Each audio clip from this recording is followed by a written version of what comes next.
olana kimi qızardırıq. Görürsünüz, rəngi necə gözəl qırmızıdır. Rəngdə olmalıdır. İçərisinə sarı kök atırıq. Bir çimdik limon duzu atırıq ki, şərbətimiz qatı olmasın. Halvamıza əlavə eləyəndə qatı olmasın. Hə, xanımlarımız, artıq biz bura şərbətimizi əlavə eləyirik.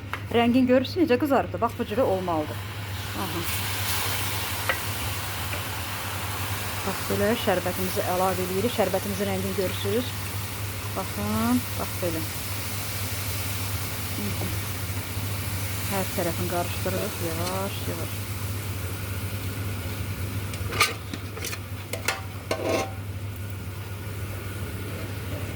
Bax belə. İndi bu tamamilə, bax bu çəkiləcək canına, bax bunun. Havamızın rəngini gördünüz. Peki, zadlı tökək. Biraz. Bir də bura xırdalanmış. Bax belə qoz əlavə edirik ən sonda. Xırt-xırt ağızda çox dadlı halvamız alınır. Bu qozlu halvadır. Nuş olsun xanımlarımız. Baxın xanımlarımız rənginin gözəlliyini görürsünüzmü? Nə qədər gözəldir. Baxın. Yağın tamamilə bax buraxır. Rəngi də bax belə gözəl olur. Buyurun xanımlarımız. Nuş. Buyurun xanımlarımız, nuş olsun.